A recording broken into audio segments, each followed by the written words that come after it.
Os convidados são maravilhosos. Olha só, o doutor Fabrício Raposo veio aqui para esse bate-papo, doutora Tênis, que é cardiologista, e o tema, gente, a gente vai começar com o tema, esse tema que está todo mundo falando, que é a questão dos transplantes, não é, doutora Tênis? Que aí essa coisa toda do Faustão está internado, enfim. Vocês estão acompanhando, né, doutor?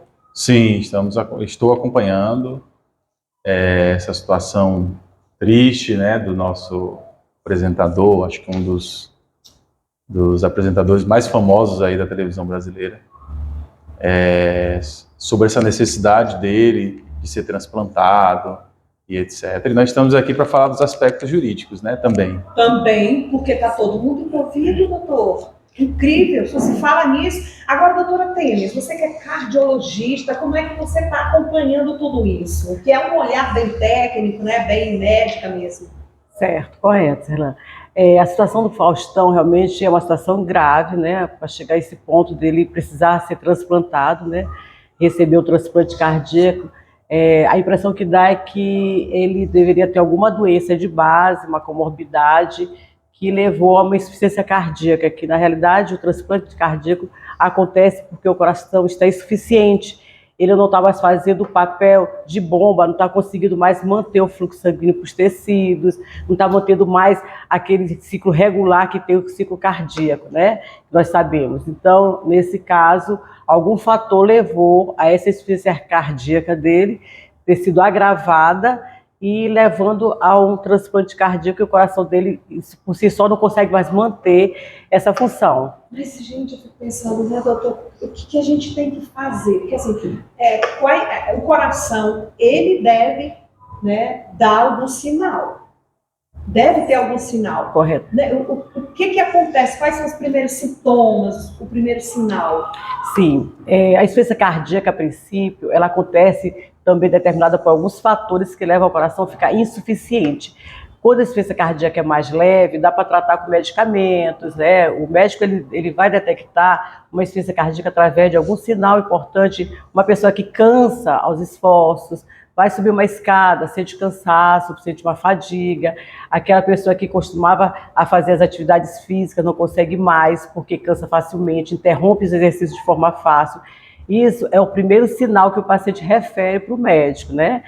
Através desse sinal, o médico vai investigando outras coisas. Por exemplo, uma outra coisa que acontece muito também é o paciente começar a ficar com dificuldade de respirar, ele sente uma fadiga e sente um cansaço.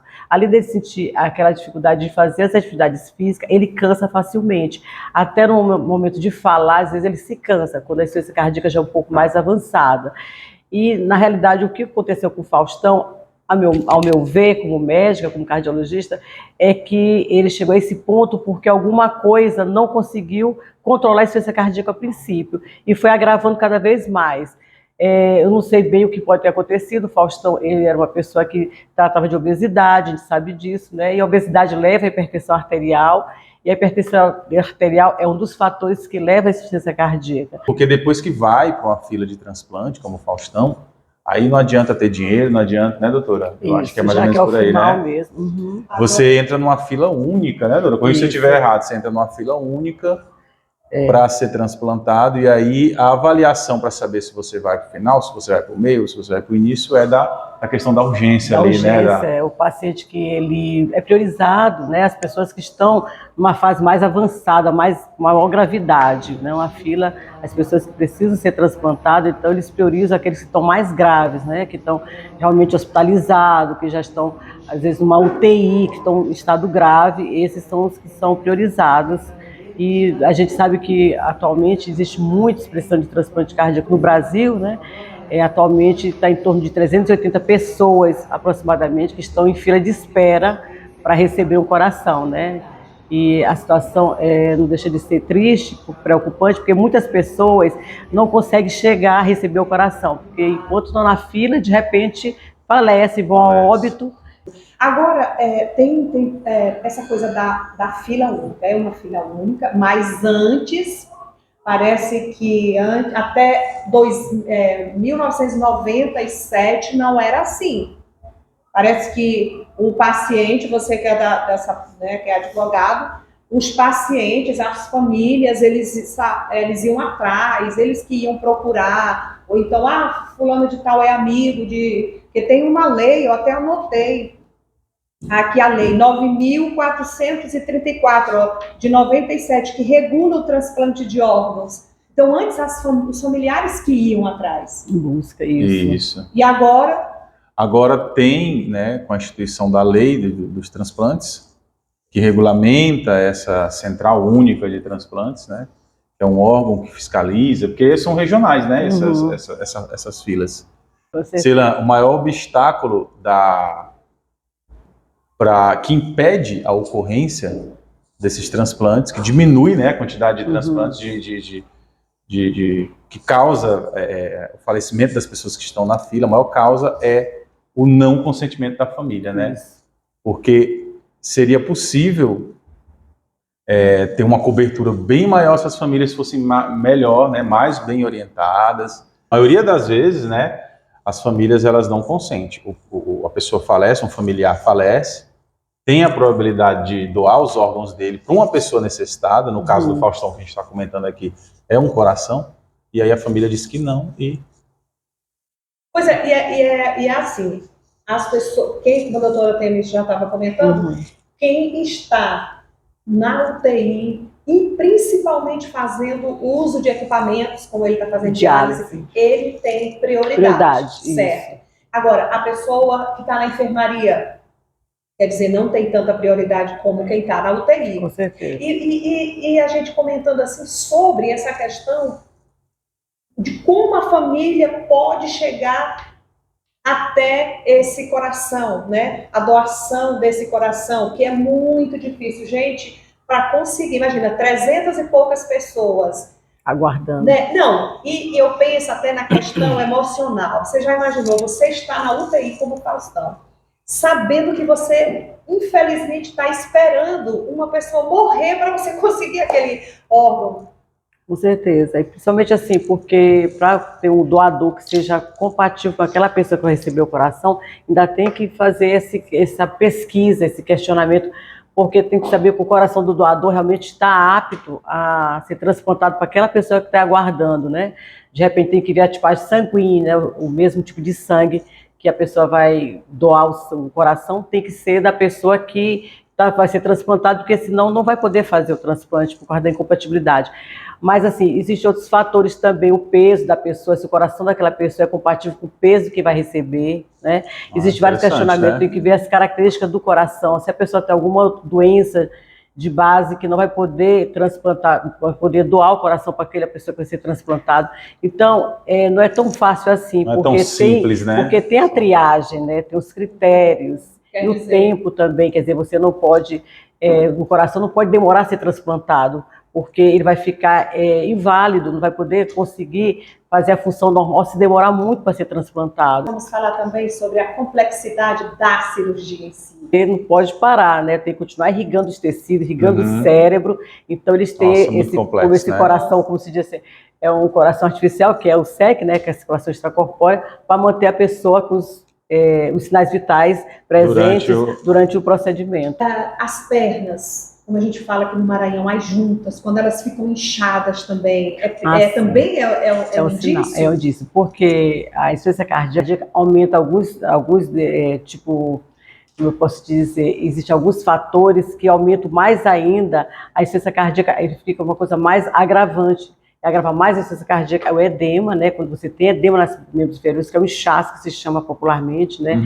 E esse edema, ele surge com o passar do dia, a pessoa acorda, quando chega no final do dia está com as pernas inchadas, e pode chegar até formar, não só edema nas pernas, mas na barriga, formar um problema chamado ascite, né? Que já é quando é uma insuficiência cardíaca mais grave, no pulmão, que se chama edema de pulmão, Então, nesse tipo de agravamento, já é uma insuficiência cardíaca mais grave e descompensada, né? Nesse caso, é caso de internação. Quer dizer, o paciente não tem mais como ficar em casa, tem que usar medicações endovenosas para controlar aquela ascite, aquele edema acentuado. E faz parte também da insuficiência cardíaca. E aí você vê, né, o cardiologista, né? Então, assim, com certeza. eu acho que esse problema do Faustão realmente foi um sinal de alerta para todo mundo. Certo. Agora, eu tenho essa curiosidade, lógico, né? E o pós-transplante? Como qualquer pós-operatório tem que ficar, tem o primeiro pós-operatório, que você tem que ficar no hospital, e de acordo com os sinais de melhora do paciente, se ele está mantendo já uma perfusão boa, se o coração realmente está funcionando bem, então vários exames são feitos, então você vai ter que ter certeza que o paciente já está estável. Depois que o paciente se estabilizar, dependendo de como o paciente vai se encontrar, é que vai determinar a alta. Então, não tem assim o tempo que você vai ficar no hospital. Depende da evolução do paciente. Pois é. E depois depois do transplante, quando ele está em casa, né, doutor? O que ele pode fazer, né? Já teve alta do hospital, como é que é a rotina de uma pessoa transplantada? Uma pessoa não... Então, você vai ter que fazer acompanhamento médico de forma rigorosa, tem que fazer os exames cardiológicos, fazer um ecodopplercardiograma, e para ver se aquele paciente tem condições de fazer alguma atividade física. Não é o momento certo, entendeu? Tem que esperar. Nossa, como eu estou dizendo para vocês, sempre tem de acordo com a evolução do paciente. Você vai dizer, daqui a um mês você vai para a academia. Não é assim. Tem que observar se o paciente está mantendo uma frequência cardíaca normal, se o paciente está com o coração estável, entendeu? Para ver qual o momento certo de você ingressar numa academia. Tem a questão da dieta também, uma alimentação saudável. Não, acho que a vida nunca mais, desculpa, não volta mais ao Por que uma pessoa não transplantada com certeza, tem porque problema? Por exemplo, eu tenho pacientes meus que foram operados, né, que fizeram cirurgia cardíaca, e a gente continua dando aquela assistência, né? Já estão acontecendo no eletrocardiograma, que o médico tem que ficar pontuando, tem que ficar organizando. Então, você nunca vai deixar de fazer aquele acompanhamento com o cardiologista, isso é para a vida toda. Depois que faz, ainda é possível dar incompatibilidade? Não, se for um doador que realmente seja compatível... Isso tudo é antes, né? Isso tudo é antes. Dificilmente o paciente tem casos de pessoas transplantadas que estão tendo uma vida normal, saudável, com algumas limitações, né? Doutora Tênis, você como cardiologista, né, proprietária da Cardiotim, porque ela é cardiologista renomada, mas ela também tem um trabalho com as crianças, Com né? certeza. Já seria o caso de começar do início ali, porque os pais, a gente sabe que os pais, eles não têm esse cuidado de levar o filho num cardiologista, né? E você como especialista da área infantil, da área da criança, você já aconselha, então, a partir de qual idade? Quantos meses, quantos anos? Bom, congênita, uma cardiopatia grave, severa, se a criança for detectada desde o início da vida. Tipo assim, a criança acabou de nascer, então um bom exame físico, uma boa avaliação, uma boa anamnese, já vai mostrar para os pais que a criança tem algum defeito, e que aquele defeito começa a ter que ser controlado a partir daquela idade. Porque se um paciente não for diagnosticado logo, e for uma criança que a família não tem aquele critério, aquele cuidado de ficar levando a criança ao próprio pediatra, o próprio pediatra tem condições de ver se a criança realmente tem sinais de doença cardíaca, e se os pais não tiverem aquele cuidado de ficar levando as crianças aos consultórios médicos de acordo com a idade, aquela criança pode evoluir a uma cardiopatia congênita complicada. Resta aos pais procurarem os atendimentos médicos, procurar os pediatras, e uma vez detectando, não pode se afastar do consultório do cardiologista. Tem que dar uma avaliação constante, tipo uma avaliação a cada 6 meses, dependendo do grau de complexidade do coração. E se a criança não for bem assistida, se for um defeito maior, a criança vai acabar tendo uma insuficiência cardíaca, que é o que nós estamos falando, né? Então, as cardiopatias congênitas levam fatalmente à insuficiência cardíaca, desde que não sejam bem assistidas. E criança, para conseguir fazer um transplante cardíaco, é muito mais complicado, né, gente? Então, ou seja, quem tem seus filhos, que cuide, né? Investigando, fazendo uma boa avaliação, porque hoje em dia a gente encontra muitos casos de crianças que já nascem com defeito no coração, né? E é uma das causas de insuficiência cardíaca que depois pode levar a criança a ter um coração tão deteriorado que só vai resolver com transplante cardíaco também. Nossa, e esse problema que a gente passa agora, as pessoas estão morrendo de infarto. Então seria um momento das pessoas se preocuparem mais com a saúde do coração? Sim, porque na época da pandemia, né, naquela crise da pandemia, da Covid, muitas pessoas ficaram com receio de procurar o consultório médico, muitas pessoas deixaram de fazer aquela avaliação constante, com medo de pegar infecção, com medo de se contaminar e tudo mais, por causa das restrições. contra o vírus da Covid. Então, isso fez com que as pessoas, muitas agravassem dicas, aquela arritmia também agravou, muitas pessoas se levaram a infarto do miocárdio porque não fizeram o tratamento correto, né, por conta do medo, né, de contrair a Covid e esqueceram que tinha um coração que precisava ser assistido. Então, muitas pessoas foram a infarto por conta disso. E, inclusive, também, paralelamente a isso, os casos de depressão, o transtorno de ansiedade também aumentaram demais em razão da pandemia, do medo, né, que acho que até hoje as pessoas ainda estão assombradas, né, com essa pandemia. Trazendo um gancho do que a doutora Themis falou sobre essa questão da depressão, da ansiedade, pessoas muito ansiosas que sentem muita arritmia, né? Eu mesmo, quando estou diante de uma situação bastante estressante ou diante de uma situação que meu corpo, minha mente gera muita ansiedade, eu tenho taquicardia, é assim que chama, doutora? Isso. O coração acelera em alguns momentos, mas eu tenho convicção que é por causa daquela adrenalina, daquela situação ali que está me... Mas depois passa, calma, mas é só o coração que dá uma... Assim, engraçado. Agora, e vai e volta e passa. Isso é um fator de risco, né, para a doença cardíaca, o estresse é um fator fundamental. Então, a gente tem visto muitos pacientes, muitas pessoas que têm manifestado esse tipo de comportamento de arritmias, e são pessoas que, somado aos outros fatores, aí tem o fator genético, né, o fator familiar, pessoas que têm tendência a ter doenças cardíacas na família, hipertensão, com mais o estresse, fatalmente a pessoa vai desenvolver algum problema do coração, né, uma arritmia mais severa, e que isso pode contribuir para aquela pessoa ter uma doença cardíaca, né? Então a pessoa, doutora, ela tem que tratar essa ansiedade o mais rápido possível para porque fatores evitar um problema maior. O Brasil só perde para os Estados Unidos, sabia? É o segundo país que mais faz transplante, né? Enfim, de rim e tal. E a gente tem a sorte, sim, de ter o SUS, tá vendo como que é organizado, né? Só da gente saber que tem uma fila e que tem que seguir ali, né, doutor? Inclusive o SUS, o Brasil é um dos únicos países que tem esse sistema único de saúde, que a saúde é gratuita. Se você chegar em outro país e você estiver passando mal, você não tiver condições de pagar um tratamento de saúde, uma entrada no pronto-socorro, você fica bem cedo a casa.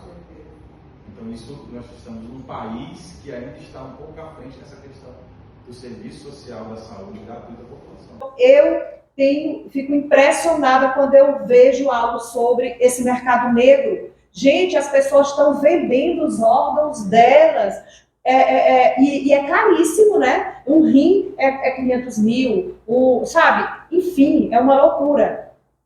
E as pessoas têm dinheiro para adquirir esses órgãos no mercado negro, só que existe um risco, né? Tudo que é comprado de forma sem um atestado de qualidade, sem como a doutora Themis muito bem colocou, sobre essa análise da compatibilidade, etc., é um risco. Você pode pagar milhões para um traficante internacional, né, ou nacional de órgãos, que muitas vezes comete crimes para poder ter aquele órgão, sequestram crianças, sequestram pessoas, né, muitas vezes compram de maneira clandestina, ilegal, criminosa das famílias, né, se aproveitando às vezes da vulnerabilidade daquela família, né, e lançam aí no mercado, oferecem no Google, lá. Todo esse envolvimento é considerado tráfico. Tráfico de órgãos. Vai parar na cadeia, exatamente. A nossa legislação, ela não prevê venda de órgãos, comercialização de órgãos no particular. Isso é proibido. É penalmente punível. Porque são muitos anúncios clandestinos. Olha, é incrível que a gente vê, inclusive, anúncio de pessoas vendendo bolsa de sangue, que é uma coisa que é para ser doada, que a gente sabe. Agora, doutor Fabrício, a pessoa que se envolve nesse tipo, mercado negro, da venda de órgãos, tem uma legislação, né?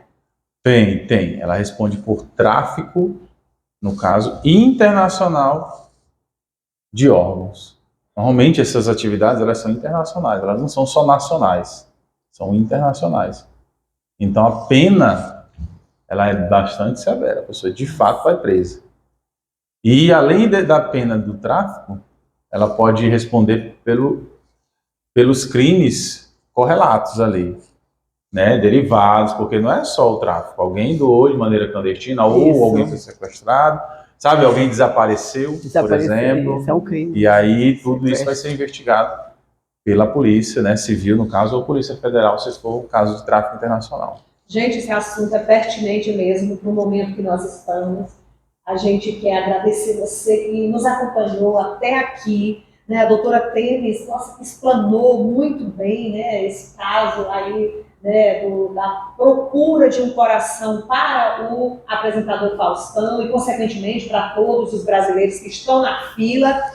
O doutor Fabrício Raposo também está aqui com a gente, com todo esse envolvimento também emocional, que a gente todo o Brasil fica ligado, fica preocupado, enfim. Então, eu espero que você tenha gostado do nosso bate-papo, não é, doutor? Sim, é uma experiência muito agradável aqui, aprendi muito com a doutora Tênis, aprendi muito com a Cilane, é uma honra estar aqui com vocês nesse podcast. Eu também quero agradecer também a participação do podcast, e é um assunto assim, bem em evidência, né, nosso apresentador, quantas pessoas que assistiram o Domingão do Faustão, né, aquela pessoa ali tão importante, hoje está precisando de um coração, né. Eu quero também agradecer a participação, Cilan, e também prazer conhecer pessoalmente o doutor Fabrício, né, um advogado muito importante para todos nós, né, que também explanou muito bem sobre essa situação do transplante cardíaco, e a nossa apresentadora Cilan. Ô, gente, eu que agradeço a todos vocês, viu? Se liga aí no podcast, excelência.